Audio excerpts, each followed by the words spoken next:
Hi, I'm Michael Foster, and this is the story of how I learned that sometimes the biggest betrayals lead to the sweetest victories. You see, in business, just like in family, the person you trust the most can be the one plotting your downfall. But they often forget to check what's really beneath their feet before they push you off the cliff. Let me take you back to where it all began. Foster Technologies wasn't always the $100 million company it is today. 15 years ago, it was just a struggling consulting firm my father had built from scratch. Dad was brilliant with technology but terrible with business. By 2010, we were 3 months away from bankruptcy, and my father's health was failing under the stress.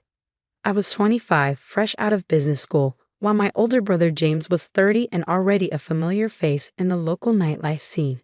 Dad had always favored James, the charming firstborn who could talk his way out of anything. But charm doesn't pay the bills, and James's party lifestyle had already cost the company several major clients. I still remember that rainy Tuesday when I found Dad slumped over his desk, tears in his eyes, looking at our latest financial reports. "It's over, Michael," he whispered, his voice broken. "Everything I built. I'm going to lose it all." Something in me snapped that day. I couldn't watch my father's dream die, even if he'd always seen me as second best. While James was out spending company money at exclusive clubs, I started working 18-hour days. I learned every aspect of the business, met with every client, reviewed every contract. Mom worried about me. "Michael, you need to rest," she'd say, bringing dinner to my office at midnight. "You can't save the company by yourself." But that's exactly what I did. The first year was brutal. I restructured our debt, cut unnecessary expenses, including James' entertainment budget, and personally visited every major client we'd lost. Many slammed their doors in my face, but I kept coming back. Persistence pays off. By the end of that year, we were breaking even. James found it hilarious. "Look at little Mikey playing businessman," he'd mock whenever he bothered to show up at the office. "Dad's still going to put me in charge, I'm the oldest." I ignored him and focused on work. Over the next 5 years, I transformed Foster Technologies from a simple consulting firm into a full-service digital transformation company. We developed proprietary software solutions, expanded into cloud services, and built a reputation for excellence in the industry. The company grew exponentially. From $2 million in revenue, we hit $10 million, then $50 million, and finally crossed the $100 million mark last year. Our staff grew from 20 to over 500. We opened offices in 3 countries. Dad's health improved as the company flourished, but his favoritism didn't change. Every success was somehow attributed to James's leadership, even though he spent most of his time planning his next vacation. In family dinners, Dad would praise James' business acumen while I sat quietly going through quarterly reports on my phone. I didn't care about the credit. I cared about the company, our employees, and the legacy we were building. Besides, I had my own plans. What nobody knew, not even my father, was that I'd been carefully documenting everything over the years. Every decision James sabotaged, every client he lost, every dollar he wasted. More importantly, I've been quietly building relationships with our key clients, making myself indispensable to their operations. I also had another secret, one that would turn out to be crucial. During the company's darkest days, when we were nearly bankrupt, I'd used my own savings and taken out personal loans to keep us afloat. In exchange, I'd received shares. Lots of shares. The paperwork was buried in mountains of corporate documentation. But I legally owned 40% of Foster Technologies. Or at least I thought that would be enough to protect me. I couldn't have been more wrong. Last month, everything changed. Dad announced his retirement, and everyone expected him to name me as his successor. After all, I'd been effectively running the company for years. Even James had been showing up to work more often, probably sensing the change coming. The shareholders' meeting was set for Friday afternoon. All major stakeholders were present, including our board members and key investors. I prepared a comprehensive presentation about our growth strategy for the next 5 years. Dad stood up to make his announcement. I noticed James smirking in his seat, but I didn't think much of it at the time. "Ladies and gentlemen," Dad began, "as you know, I'm retiring as CEO of Foster Technologies. This company has been my life's work, and choosing my successor was not an easy decision." He paused, looking around the room. But there's only one person who truly embodies the leadership qualities needed to take Foster Technologies to the next level. Someone who understands our family values and has the vision to lead us into the future. I sat straighter in my chair, ready to accept the responsibility I've been preparing for all these years. My son, James Foster, will be taking over as CEO effective immediately. The room went silent. I felt like I'd been punched in the gut. But Dad wasn't finished. Furthermore, James has brought to my attention some concerning irregularities in our recent operations. It seems that certain individuals have been making unauthorized decisions and potentially compromising our company's integrity.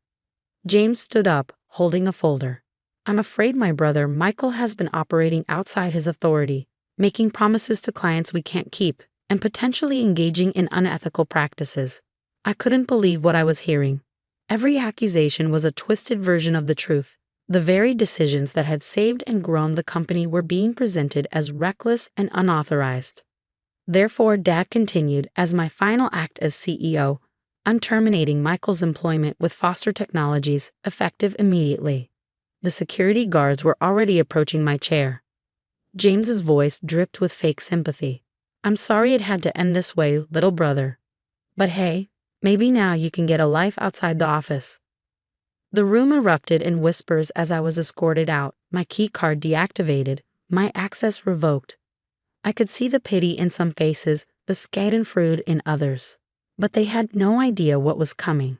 Because while James was plotting my downfall, he'd forgotten three crucial things. First, those unauthorized decisions were all properly documented and approved. Second, my 40% ownership stake wasn't as buried as they thought. And third, well, let's just say that when you spend 10 years building a company's technology infrastructure, you learn where all the bodies are buried, sometimes literally. As I walked to my car that evening, I pulled out my phone and sent a single text message to an old friend at the SEC. Then I went home and waited. Monday morning was going to be very, very interesting. Monday morning arrived with a thunderstorm, fitting weather for what was about to unfold. I sat in my home office, watching the clock tick towards 9 a.m. when James would be strutting into his new CEO office for the first time. The weekend had been interesting. Mom had called 17 times, leaving tearful voicemails about family unity. Dad hadn't called at all. James had been too busy celebrating at his favorite clubs. The photos were all over social media, including some questionable ones with the company credit card clearly visible on the table. I smiled, remembering how James always thought technology was beneath him. That's geek stuff, he'd say, refusing to learn even basic cybersecurity protocols.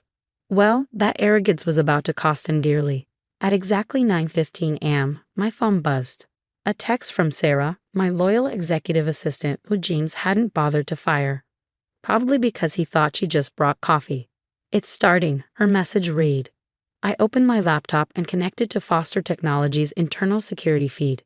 Yes, I still had access. When you build a system from the ground up, you always leave yourself a back door. The camera in the CEO's office showed James walking in, coffee in hand, ready to begin his reign. He sat in a leather chair, my chair, and pressed the power button on his computer. That's when the show began. Instead of the Windows login screen, a video started playing. It was security footage from 3 years ago, showing James in this very office, making a deal with our biggest competitor to sell them our client data. The audio was crystal clear. Of course I can get you their information, James's voice rang out. My idiot brother does all the work anyway. Just make sure the payment goes to my Cayman account. James frantically tried to turn off the monitor, but nothing worked. The video kept playing on every screen in his office, but that was just the beginning. His phone buzzed. The SEC had received an anonymous tip about insider trading, complete with documented evidence of James' illegal activities over the past decade.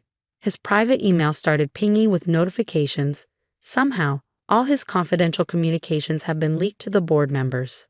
Down in the lobby, federal agents were walking through the front door. I watched through the security feed as James's face turned from confusion to panic. He tried calling Dad, but Dad's phone was busy, probably because he was getting his own set of revelations about his beloved firstborn's activities. At 9:30 a.m., Sarah walked into James' office. Mr. Foster, she said calmly, the board members are requesting an emergency meeting. Also, there are some federal agents here to see you. James started sweating. Tell them I'm busy. Cancel everything and get it up here to fix these damn computers. Sarah smiled politely. I'm afraid that won't be possible. You see, the entire department just resigned. They sent a company-wide email explaining why. Something about loyalty to the person who actually built this company. What? They can't do that. We have contracts. Actually, Sarah placed a folder on his desk. They can. Their contracts were with a subsidiary company that holds all our intellectual property rights. A company that, as of this morning, is no longer affiliated with Foster Technologies. James's hands shook as he opened the folder. Inside was a simple document showing the ownership structure of Foster Innovation Labs, the subsidiary I'd quietly created years ago. The company that actually owned all our patents, software, and client contracts. And I owned 100% of it. But the clients, James stammered, have already been informed of the change in management. Most have already signed new contracts, directly with Foster Innovation Labs. It seems they prefer working with the person who actually handled their accounts all these years. The color drained from James's face as he finally understood. Every piece of technology that made Foster Technologies valuable, every client relationship that kept it profitable, every key employee who made it run. They were all loyal to me. He'd stolen an empty shell. The office door opened again. 2 FBI agents walked in, followed by Mr. Patterson, our chief legal counsel. James Foster, one agent said, we need to ask you some questions about certain financial transactions. You can't do this, James shouted, looking wildly around the room. I'm the CEO. I'm in charge here. Mr. Patterson cleared his throat. Actually, about that, he pulled out another document. The board just concluded an emergency meeting. Given the circumstances, they voted to remove you as CEO, effective immediately. They can't do that. You own shares in Foster Technologies, Mr. Patterson corrected. A company that, as of 9 o'clock this morning, has no intellectual property, no major clients, and no core development team. I believe the stock price reflects that reality. James lunged for his computer, probably to check the stock ticker. But of course, his screen was still playing videos of his various illegal activities over the years. As James was escorted out of the building by federal agents, his designer suit wrinkled and his face ashen, I sent one final company-wide email from my remote access. To all remaining Foster Technologies employees, you have a choice. Stay with a sinking ship or join us at Foster Innovation Labs, where innovation and integrity actually mean something. Your jobs are secure, your benefits will be better, and most importantly, your hard work will be respected. Within an hour, 90% of the staff had accepted the offer. But my revenge wasn't complete yet. There was still the matter of dear old Dad's retirement fund. The fallout was spectacular.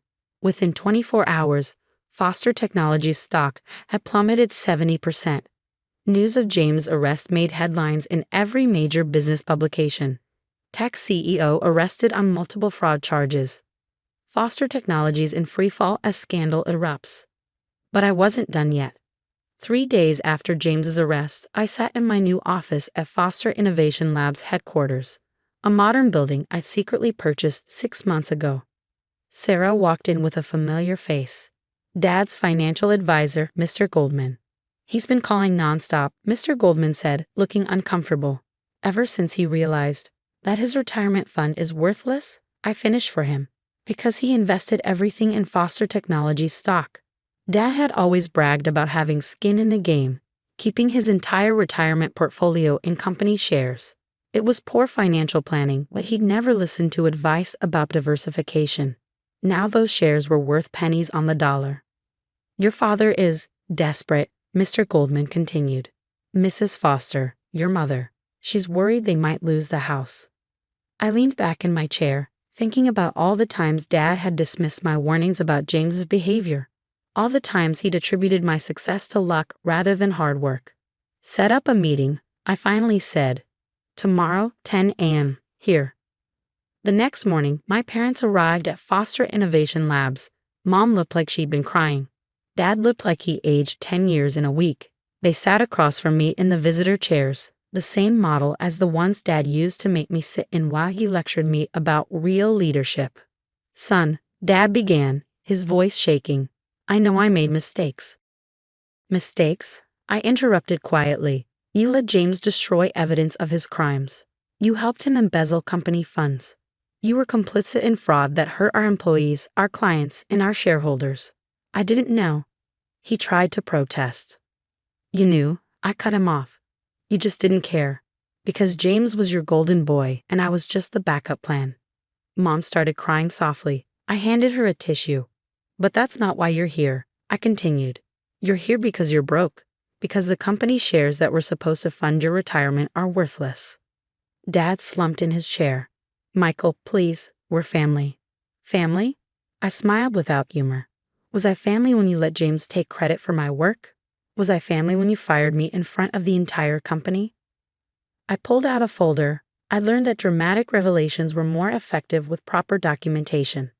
Here's what's going to happen. Foster Innovation Labs will buy back your shares in Foster Technologies at their original purchase price. Their eyes widened with hope. But, I continued, there are conditions. First, you both sign a non-disclosure agreement about James' activities. Second, you retire, quietly, to that house in Florida you always talked about. Third, you stay out of my business. Completely. You do that for us, Mom whispered. Not for you, I corrected, for the scared 12-year-old boy who used to believe his father hung the moon. He deserved better than what you gave him. Dad started to speak, but I held up my hand. One more thing. The money comes with a trustee, someone who'll make sure you don't gamble it away on another one of James's schemes. Monthly allowance, investment restrictions, the whole package. You don't trust us, Dad said sadly. You taught me that lesson very well.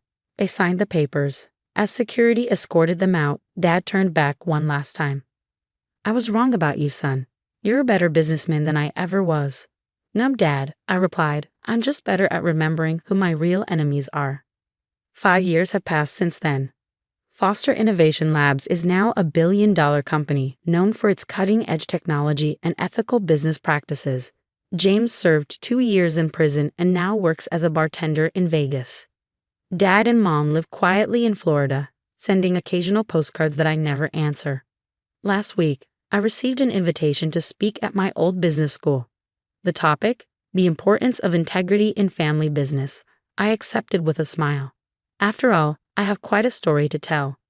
Sometimes the best revenge isn't destroying your enemies. It's building something so successful that they have to live with the knowledge that they bet on the wrong horse. And as for those who wonder how the quiet one, the careful one, the backup plan pulled off such a complete victory, well, let's just say that while the peacocks are busy showing off their feathers, the eagles are watching, waiting, and planning their next move. Because in business, just like in life, it's not about who starts at the top.